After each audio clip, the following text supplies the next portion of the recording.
नमस्कार दोस्तों, आप सभी का आपके अपने YouTube चैनल देव स्टडी चैनल में स्वागत है। दोस्तों हम लोग चल रहे थे बाल विकास एवं शिक्षा शास्त्र पर। तो दोस्तों आज हम लोग पहुंच चुके हैं अध्याय 11 पर। दोस्तों अध्याय 11 का नाम है सामाजिक निर्माण के रूप में जेंडर एवं जेंडर की भूमिका, लिंग भेद और शैक्षिक प्रथाएं। तो दोस्तों शुरू करते हैं। पहला, छात्र एवं छात्राओं के बीच लैंगिक प्रभावों को कम करने के लिए उपयुक्त उपाय है छात्राओं को छात्रों के समान अधिकार देना, छात्राओं को छात्रों के समान कार्य के समान अवसर उपलब्ध कराना, छात्रों को छात्रों के समान शैक्षिक योग्यता की समान उपलब्धता कराना, उपरोक्त सभी। तो दोस्तों अगर छात्र एवं छात्राओं के बीच लैंगिक प्रभावों को कम करना चाहते हैं तो ये तीनों कथन सही है। तो आपका सही आंसर हो जाएगा डे। दूसरा दोस्तों, विज्ञान के प्रयोगों में समानता लड़के उपकरणों का नियंत्रण अपने हाथों में लेते हैं और लड़कियों से आंकड़ों का रिकॉर्ड करने अथवा बर्तनों को धोने के लिए कहते हैं। यह प्रवृत्ति दर्शाती है कि। तो दोस्तों यह प्रवृत्ति क्या दर्शाती है? पहला, लड़कियां नाजुक होने के कारण ऐसे काम करना पसंद करती हैं जिनमें ऊर्जा की खपत कम होती है। लड़कियां बेहतरीन अवलोकनकर्ता होती हैं और बिना किसी गलती के आंकड़ों का रिकॉर्ड रखती हैं। पुरुष और स्त्री की रूढ़िबद्ध भूमिकाएं विद्यालय में भी होती हैं। लड़के उपकरणों को ज़्यादा कुशलता से संभाल सकते हैं क्योंकि वे इस प्रकार के कार्यों को करने में प्राकृतिक रूप से सक्षम होते हैं। तो दोस्तों पुरुष और स्त्री की रूढ़िबद्ध भूमिकाएं विद्यालय में भी होती हैं। आपका सही आंसर हो जाएगा सी नंबर। तीसरा दोस्तों, एक अच्छी पाठ्यपुस्तक बिंदी बिंदी से बचाती है लैंगिक समानता, सामाजिक उत्तरदायित्व, लैंगिक पूर्वाग्रह, लैंगिक संवेदनशीलता होना चाहिए, संवेदनशीलता लिखा है। तो दोस्तों एक अच्छी पाठ्यपुस्तक लैंगिक पूर्वाग्रह से बचाती है। तो आपका सही आंसर हो जाएगा सी। चौथा दोस्तों, पुरुष स्त्रियों की अपेक्षा ज़्यादा बुद्धिमान होते हैं। यह कथन सही हो सकता है। लैंगिक पूर्वाग्रह को प्रदर्शित करता है। बुद्धि के भिन्न पक्षों के लिए सही है। तो दोस्तों पुरुष स्त्रियों की अपेक्षा ज़्यादा बुद्धिमान होते हैं, यह कथन लैंगिक पूर्वाग्रह को प्रदर्शित करता है। स्त्रियों को हस्तलेख पुरुषों की अपेक्षा अधिक अच्छा रहता है जबकि पुरुष गणित एवं तर्क योग्यता में अधिक योग्य होते हैं। यह कथन पूर्णतः सत्य है। लैंगिक पूर्वाग्रह को दर्शाता है। प्रगतिशील चिंतन को दर्शाता है। बौद्धिक योग्यता के संदर्भ में सत्य है। तो दोस्तों यह कथन भी लैंगिक पूर्वाग्रह को ही दर्शाता है। छठवां, लड़कियों को घर के कामकाज में अधिक ध्यान देने के लिए कहना बिंदी बिंदी को दर्शाता है। रूढ़िबद्धता, प्रगतिशील चिंतन, मनोवैज्ञानिक प्रवृत्ति।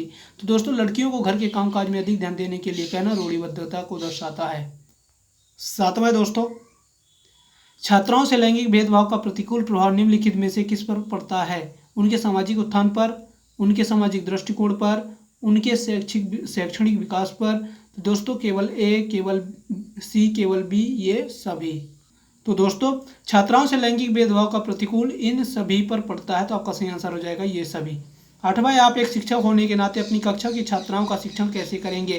कक्षा के छात्रों से अलग कर उन्हें घर के काम धंधों की जानकारी देना, छात्रों को सिलाई बुनाई के कामों में अधिक रुचि लेने की सलाह देना, सभी छात्रों और छात्राओं की समान रूप से शिक्षण व्यवस्था करना, छात्राओं पर अवांछित टिप्पणी करके जिससे कि वे स्वयं को विशिष्ट ना समझें। तो दोस्तों आपको एक शिक्षक होने के नाते सभी छात्रों और छात्राओं की समान रूप से शिक्षण व्यवस्था करना चाहिए। तो आपका सही आंसर हो जाएगा सी नंबर। एक अध्यापक को अपनी कक्षा में बिंदी बिंदी को नकारना चाहिए। छात्र छात्राओं के पठन संबंधी विकारों को, छात्र छात्राओं के मध्य लैंगिक भेदभाव को, छात्र छात्राओं के व्यवहार संबंधी विकारों को, छात्र छात्राओं के झगड़े से संबंधित मुद्दों को। दोस्तों एक अध्यापक को अपनी कक्षा में छात्र छात्राओं के मध्य लैंगिक भेदभाव को नकारना चाहिए। लैंगिक भेदभाव को दूर करने के लिए शिक्षा व्यवस्था में आवश्यक उपाय है छात्र छात्राओं के लिए असमान प्रावधान, छात्र छात्राओं के लिए समान प्रावधान, छात्र छात्राओं के लिए विशिष्ट प्रावधान, उपरोक्त में से कोई नहीं। तो दोस्तों लैंगिक भेदभाव को दूर करने के लिए शिक्षा व्यवस्था में आवश्यक उपाय है छात्र छात्राओं के लिए समान प्रावधान। 11वां दोस्तों, छात्राओं के निजी संसार पर निम्नलिखित में से किसका प्रभाव पड़ता है? लैंगिक भेदभाव का, सामाजिक मान्यताओं का, परिवार में उनके स्थान का। तो इन तीनों में से केवल ए, केवल बी और सी, ये सभी। तो दोस्तों छात्राओं के निजी संसार में इन तीनों बातों का प्रभाव पड़ता है। तो आपका सही आंसर हो जाएगा ये सभी। विद्यालय में लैंगिक भेदभाव के कारण छात्राओं की मनोदशा पर पड़ने वाला प्रभाव है। वे विद्यालय में प्रसन्न रहती हैं, वे विद्यालय जाने से कतराती हैं, पढ़ाई से उन्हें विरक्ति होने लगती है, उनका शैक्षिक विकास बेहतर होता है। तो दोस्तों विद्यालय में लैंगिक भेदभाव के कारण छात्राओं की मनोदशा पर ऐसा बुरा प्रभाव पड़ता है ताकि जिससे वे विद्यालय जाने से कतराती हैं। दोस्तों तनावा है भारत की 2011 की जनगणना में लिंग अनुपात 2001 की जनगणना के अनुसार 927 से घटकर 914 ही रह गया है। इसका सर्वाधिक प्रमुख कारण निम्नलिखित में से क्या हो सकता है? लैंगिक भेदभाव, स्त्री शिक्षा को बढ़ावा देना, स्त्री शिक्षा में कमी, स्त्रियों का खराब स्वास्थ्य। तो दोस्तों इसका मुख्य कारण है लैंगिक भेदभाव। 14वां दोस्तों निम्नलिखित में से कौन सा कारक लैंगिक भेदभाव उत्पन्न करता है? सामाजिक कारक, सांस्कृतिक कारक, आर्थिक कारक, मनोवैज्ञानिक कारक। ए और बी, बी और डी, सी और ए बी सी और डी। तो दोस्तों निम्नलिखित में से सामाजिक कारक, सांस्कृतिक कारक, आर्थिक कारक, मनोवैज्ञानिक कारक, ये चारों कारक लैंगिक भेदभाव उत्पन्न करते हैं। तो आपका सही आंसर हो जाएगा डी नंबर। ठीक है दोस्तों। 15वां दोस्तों लैंगिक भेदभाव को दूर करने में एक शिक्षक की भूमिका हो सकती है। वह लैंगिक मुद्दों से संबंधित रूढ़िबद्ध धारणाओं को हतोत्साहित करे, वह लड़कों को कठिन कार्यों व लड़कियों को सरल कार्य में लगाए, वह लड़कों को समझाए कि उन्हें घरेलू कार्यों में संलग्न नहीं होना चाहिए क्योंकि घरेलू कार्य लड़कियों के लिए उपयुक्त होते हैं। उसे लड़कों को खेल कूद में रुचि रखने एवं लड़कियों को सिलाई बुनाई का काम सीखने के लिए प्रेरित करना चाहिए। तो दोस्तों लैंगिक भेदभाव को दूर करने के लिए शिक्षक की भूमिका ये हो सकती है कि वह लैंगिक मुद्दों से संबंधित रूढ़िबद्ध धारणाओं को हतोत्साहित करे। 16वां दोस्तों एक विद्यालय में किसी अतिथि का आगमन होने वाला है। 10वीं कक्षा की एक लड़की विद्यालय में आए अतिथि का स्वागत करने की इच्छुक नहीं है, जबकि उसी लड़की की कक्षा में पढ़ने वाला एक अन्य लड़का विद्यालय में आने वाले उस अतिथि का स्वागत करने का इच्छुक है, किंतु आयोजक विद्यालय में आने वाले उस अतिथि को माला पहनाने एवं उनकी आरती उतारने के लिए उस लड़की का चयन करता है क्योंकि वह अत्यंत सुंदर एवं सुशील है। इस चयन में वह लड़की की रुचि एवं उत्साह की अवहेलना करता है। इस प्रकार का चयन सही है क्योंकि सामान्यतः विद्यालय में आए अतिथि के स्वागत के लिए सुंदर लड़कियों के चयन का प्रश्न है। सही है क्योंकि लड़कों को सामान्यतः इस प्रकार के कार्य में नहीं लगाया जाता। सही नहीं है क्योंकि यह लैंगिक रूढ़िबद्धता को दर्शाता है। और डी नंबर है सही नहीं है क्योंकि इससे लड़का एवं लड़की दोनों नाराज होते हैं। तो दोस्तों सही नहीं है कि नहीं है और यह लैंगिक रूढ़िबद्धता को भी दर्शाता है। तो आपका सही आंसर हो जाएगा सी नंबर। ओके। 17वां दोस्तों राज्य स्तर की एक एकल गायन प्रतियोगिता के लिए विद्यार्थियों को तैयार करते समय एक विद्यालय लड़कियों को वरीयता देता है। यह दर्शाता है लैंगिक पूर्वाग्रह, वैश्विक प्रवृत्तियां, प्रयोजनात्मक उपागम, प्रगतिशील चिंतन। तो दोस्तों अगर राज्य स्तर की एकल गायन प्रतियोगिता के लिए केवल लड़कियों को ही चुना जाता है तो यह लैंगिक पूर्वाग्रह है। ठीक है दोस्तों, यह लैंगिक पूर्वाग्रह को दर्शाता है। 18वां विद्यालय में लिंग भेदभाव से बचने का सर्वोत्तम तरीका हो सकता है पुरुष एवं महिला शिक्षकों को समान संख्या में भर्ती करना, विद्यालय में लिंग भेदभाव को दूर करने के लिए नियम बनाना और कड़ाई से उसका पालन करवाना, संगीत प्रतियोगिता के लिए लड़कियों की अपेक्षा अधिक लड़कों का चयन करना, शिक्षकों द्वारा उनके लिंग पक्षपातपूर्ण व्यवहारों का अधिसंज्ञान करना।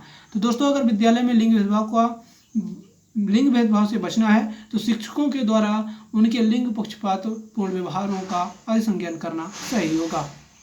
19वां नंबर है दोस्तों मोनिका जो गणित की शिक्षिका है राधिका से एक प्रश्न पूछती है। राधिका से कोई उत्तर न मिलने पर वह तुरंत मोहन से दूसरा प्रश्न पूछती है। जब उसे महसूस होता है कि मोहन उत्तर बताने में संघर्ष कर रहा है तो वह अपने प्रश्न के शब्दों को बदलती है। मोनिका की यह प्रवृत्ति यह प्रदर्शित करती है कि वह अपने सवाल के प्रति थोड़ा घबरा गई है, मोहन का पक्ष लेकर लिंग भूमिकाओं में रूढ़िबद्धता को बढ़ावा दे रही है, राधिका को किसी उलझनपूर्ण स्थिति में नहीं डालना चाह रही।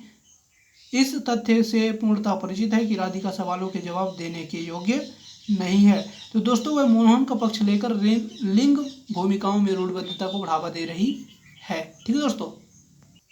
20वां नंबर है दोस्तों कक्षा में जेंडर रूढ़िबद्धता से बचने के लिए एक शिक्षक को लड़कों को जोखिम उठाने और निर्भीक बनने के लिए प्रोत्साहित करना चाहिए। लड़के लड़कियों को एक साथ अपारंपरिक भूमिका में रखना चाहिए। अच्छी लड़की अच्छा लड़का कहकर शिक्षार्थियों के अच्छे कार्य की सराहना करनी चाहिए।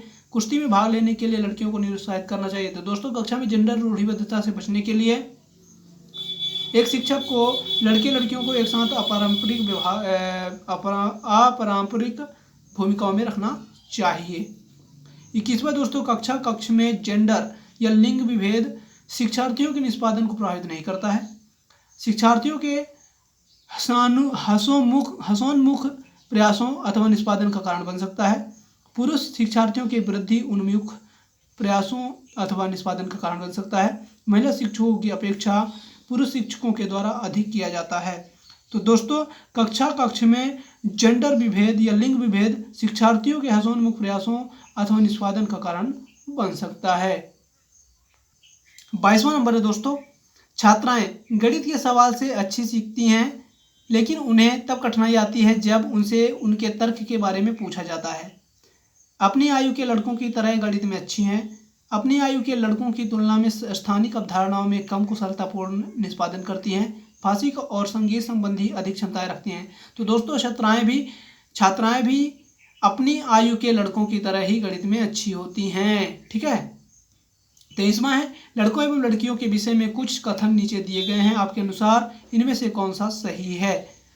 लड़कों को घर के बाहर के कार्यों में सहायता करनी चाहिए। लड़कों को घर के कार्यों में सहायता करनी चाहिए। सभी लड़कों को विज्ञान तथा लड़कियों को गृह विज्ञान पढ़ाया जाना चाहिए। लड़कियों को घर के कार्यों में सहायता करनी चाहिए। तो दोस्तों, लड़कों एवं लड़कियों के विषय में कुछ कथन नीचे दिए गए हैं। तो इनमें से हमारे हिसाब से बी नंबर जो है वो सही होगा कि लड़कों को घर के कार्यों में भी सहायता देनी चाहिए, न कि बाहर के कार्यों में बस। 24वां नंबर है दोस्तों, जब एक शिक्षक ये समझता है कि स्वाभाविक रूप से लड़के गणित में लड़कियों से अच्छे हैं, यह दर्शाता है कि अध्यापक है पहला लिंग पक्षपाती या जेंडर पक्षपाती, शिक्षाप्रद, सही दृष्टिकोण वाला, नीतिपरक। तो दोस्तों, अगर एक शिक्षक यह समझता है कि स्वाभाविक रूप से लड़के गणित में लड़कियों से अच्छे होते हैं, तो यह लिंग पक्षपाती अध्यापक है।